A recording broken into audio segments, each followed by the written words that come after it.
প্রিয় ইসলামপ্রেমী ভাই ও বোনেরা, আজকের আলোচনার বিষয় মানবতার পিতা হজরত আদম আলাইহিসসালাম ও মানবতার মাতা হাওয়া আলাইহিসসালাম এর দুনিয়ার জীবন, বিচ্ছেদ ও পুনর্মিলন। একটি কাহিনী যা শুধু ইতিহাস নয়, ঈমানের শিরোনাম। জান্নাতের শান্ত জীবন থেকে দুনিয়ার পরীক্ষার ময়দানে আদম আলাইহিসসালামকে আল্লাহ নিজ হাতে সৃষ্টি করলেন, তার মধ্যে রূহ সঞ্চার করালেন, বসালেন জান্নাতের বাগানে। হাওয়া আলাইহিসসালামকে সৃষ্টি করলেন তার সাথী করে। তারা দুজন জান্নাতে শান্তিতে থাকতেন। কিন্তু ইবলিস, যে অহংকারে পড়ে আল্লাহের অবাধ্য হল, সে প্রতিজ্ঞা করল আদমকে পথভ্রষ্ট করব, তার সন্তানদেরও বিপথে নেব। এই ইবলিস ধোঁকা দিল, মিথ্যে মায়া দেখালো, মিথ্যে প্রতিশ্রুতি দিল, আর আদম আলাইহিসসালাম ও হাওয়া আলাইহিসসালাম ভুল করে ফলের কাছে এগিয়ে গেলেন। কিন্তু ভাইয়েরা, ওটা গুনাহ নয়, ওটা ছিল ভুল, ভুল বুঝে করা কাজ, ভুল ফয়সালা। এই কারণেই আদম আলাইহিসসালাম আল্লাহের কাছে তাওবা করলেন। রব্বানা জলামনা আনফুসানা। আল্লাহ ক্ষমা করলেন, কিন্তু দুনিয়ায় পাঠালেন, কারণ এখানে হবে পরীক্ষা, এখানে হবে মানুষের দায়িত্ব, এখানে হবে নফস শয়তানের সঙ্গে সংগ্রাম। দুনিয়াতে অবতরণের মুহূর্ত, বিচ্ছেদের সূচনা। আল্লাহ আদেশ দিলেন, তোমরা দুনিয়াতে নামো। আর তখনই ঘটল মানব ইতিহাসের প্রথম বিচ্ছেদ। আদম আলাইহিসসালাম অবতীর্ণ হলেন ভারতের সেরেনদ্বীপ বা শ্রীলঙ্কার আদম স্পিক পাহাড়ে।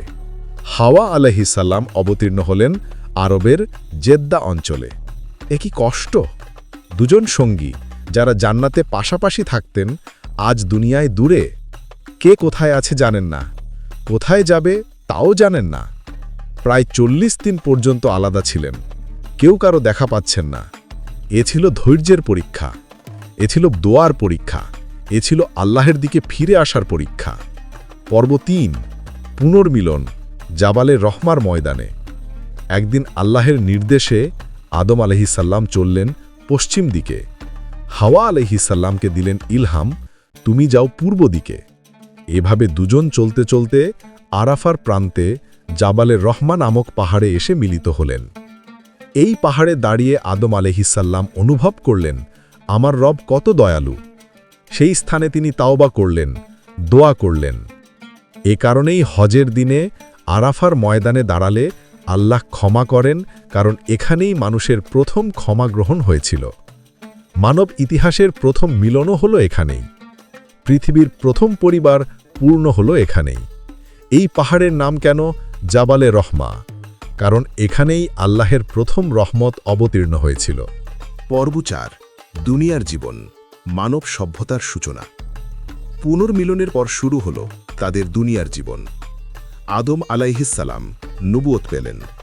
আল্লাহ তাকে বললেন, হে আদম, তুমিও তোমার সন্তানরা দুনিয়ায় পরিশ্রম করবে, চাষ করবে, ফসল ফলাবে, হালাল উপায়ে রুজি উপার্জন করবে। আদম আলাইহিসসালাম প্রথম কৃষক।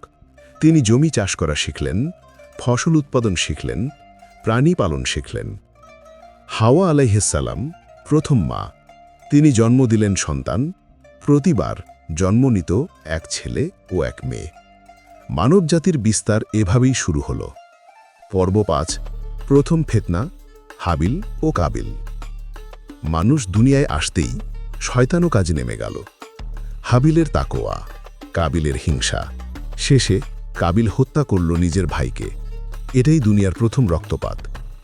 এটাই প্রমাণ, দুনিয়া হচ্ছে পরীক্ষা, দুনিয়া হচ্ছে সংগ্রাম, দুনিয়া হচ্ছে ভালো মন্দের যুদ্ধ।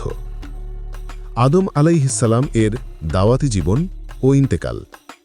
প্রায় ৯৬০ বছর দুনিয়া জীবনের মধ্যে আদম আলাইহিসসালাম সন্তান সন্ততিকে তাওহীদের দাওয়াত দিলেন। তিনি বললেন, হে আমার সন্তানরা, আল্লাহ এক, তোমরা শুধু তারই ইবাদত করো। শেষ বয়সে তিনি আবার জাবালে রহমায় দোয়া করলেন এবং সেখানেই তার দুনিয়া জীবন শেষ হয়। এভাবেই মানব সভ্যতার প্রথম অধ্যায় শেষ হয়। প্রিয় ভাই ও বোনেরা, আদম ও হাওয়া আলাইহিসসালামের জীবনে আমরা ৩টি শিক্ষা পাই। ১, পরীক্ষা আল্লাহর রহমতের পথ। বিচ্ছেদ ছিল পরীক্ষা, কিন্তু তার ফল ছিল রহমত। 2 তাওবা মানুষকে ফিরিয়ে দেয় জান্নাতের পথে। একটা তাওবা আদম আলাইহিস সালামকে ক্ষমা এনে দিয়েছিল। 3 পরিবার ইসলামের প্রথম প্রতিষ্ঠান। মানবতার সূচনা হয়েছিল পরিবার দিয়ে। আজ পরিবার ভেঙে গেলে সমাজ ভেঙে যায়। হে আল্লাহ, আমাদের বাবা আদম আলাইহিস সালামের মতো তাওবার তৌফিক দাও। আমাদের মা হাওয়া আলাইহিস সালামের মতো ধৈর্য দাও। আমাদের পরিবারকে শান্তির বাগান বানিয়ে দাও।